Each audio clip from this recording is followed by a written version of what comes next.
में रहुआ अबेजिया ना एगो बागेश्वर बाबा परम पूज श्री श्री 108 महाराज ज्योतिषाचार्य हमार बागेश्वर बाबा बानी गोर लागिले बाबा साधु जी साधु जी साधु जी साधु साधु पाधु रह जाई तो हम मानत बानी किरवा ज्योतिषाचार्य बानी।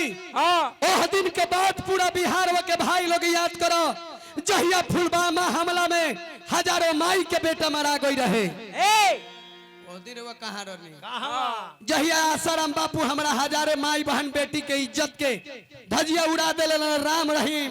ओह दिन बाबा रहुआ कहाँ रहनी विचार करी जहाँ हमारा प्रोग्राम भला नौबतपुर में वहाँ बाबा राव भीमराव अंबेडकर के मूर्ति के तुरल गइल बा। ओह दिन रहुआ कहाँ रही। आदरणीय मोदी जी से गुजारिश करब कि पूरे भारत के जितना सैनिक बालों हमारा बहुत बढ़िया बात आदरणीय बागेश्वर बाबा घोषणा कैले बानी कि भारत के हिंदू राष्ट्र बनावल जाओ। एमे हम समर्थन मुकेश बाबू करत बानी फुल लेंथ समर्थन बा। लेकिन एगो हमार गुजारिश बा महाराज जी से ये चैनल के माध्यम से प्रोग्राम के माध्यम से तबे हम गीत गाए। गुजारिश ही बा कि हाथना माई के बेटा हिंदू मुस्लिम के बेटा बॉर्डर पर देखी सैनिक में कोनो जाति ना रहे नेता में कोनो जाति ना लगेला साधु संत में कोई जाति ना लगेला। तो बताई हिंदू राष्ट्र कब होई तो हाथना सैनिक मरात बा। सब लोग के यशस्वी प्रधानमंत्री जी से कहब मोदी चाचा से करवा सब लोग के आपस बोलवा ली।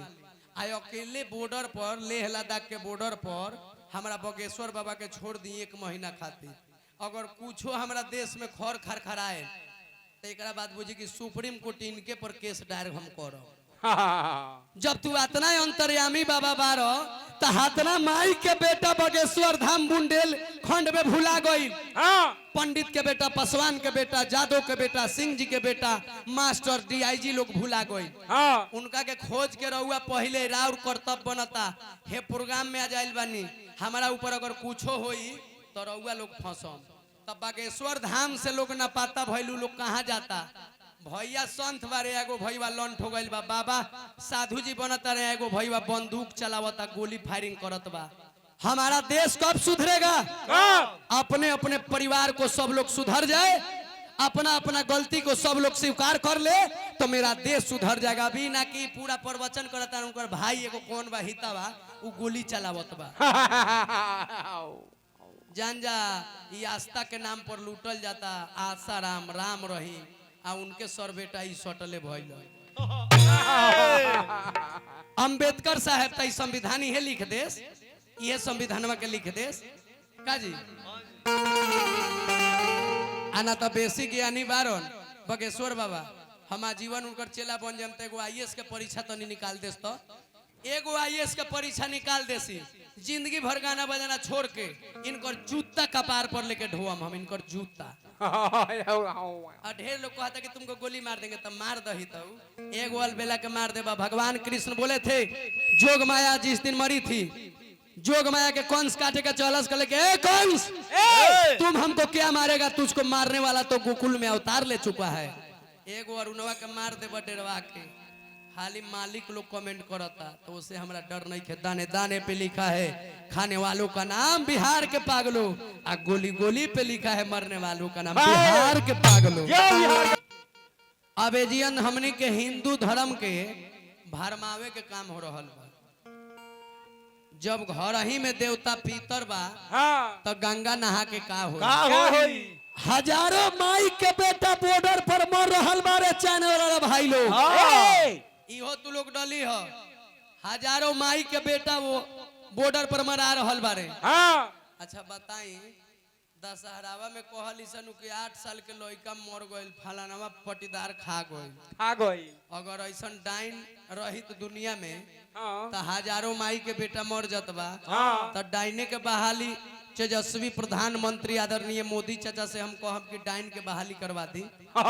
हाथना काहे के भाई गोली बंदूक करदूस जियान होई हमरा भारत देश के दूसर के पागलो हे अरे तरौरे आके बॉर्डर के संभाल। अब हनुमान जी से ना कहब कुछो हमरा बेर के बाद में देश में भय तो इनका पर हम हर्जनेट जरूर करब। हम दुसात के बेटा हैं हाथना माई के बेटा मिलिट्री में कतना बहिन के हाथ के मेहंदी अभी छूटत नहीं के भैया। बहिन मुस्मात हो जाता बॉर्डर के, पति बॉर्डर पर बा, औरत के एक दिन बियाह भइल बा, आ बहिन मर, बहनोई हमनी के मर जात बा, भाई मर जात बा, देश के हजारों जवान मर जात बा। त मोदी जी से कहब कि बॉबे के बॉर्डर पर एगो सिगरेट धरा के डाल दी। बड़का तोप काहे खातिर एपीजे अब्दुल कलाम के मिसाइल रही, इनके एगो सिगरेट 5 रुपया का बार दिया बॉर्डर पर रख दी। तरौरे आके बॉर्डर के संभाली ए बगेश्वर बाबा,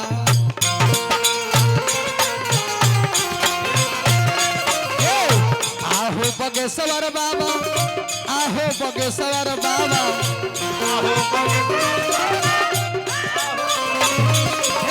रौरे आके बॉर्डर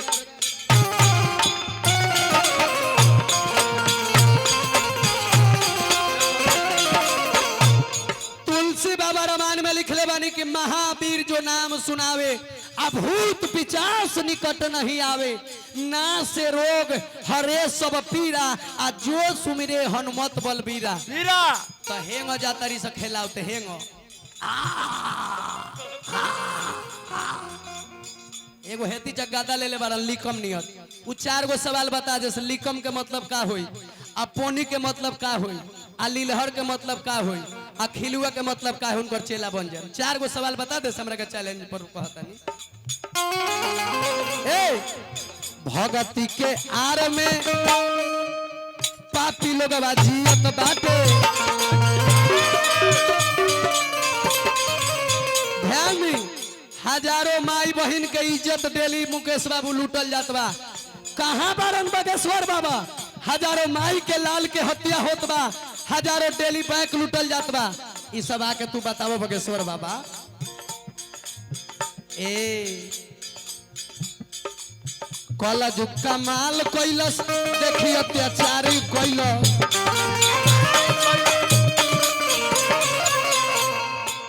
रौड़िया के बॉर्डर के संभारी ए बगेश्वर बाबा, रौड़िया के बॉर्डर के संभारी ए बगेश्वर बाबा। बताई तो मोदी चाचा विदेश में जालन तो काहे ना कहलन कि राम के धरती से आयल बानी, वहाँ कहलन कि मैं बुध के धरती से आए हैं। विदेश में राम जी के पूजा ना हो के मुकेश बाबू, यही अरुण अलबेला का टेक्निक है। विदेश में राम का पूजा नहीं होता है। हम पूजते हैं भारत में भगवान राम को, मैं पूजते हैं हनुमान जी को, मैं पूजते हैं अपने माता पिता को, लेकिन विदेश में ये सब नहीं है।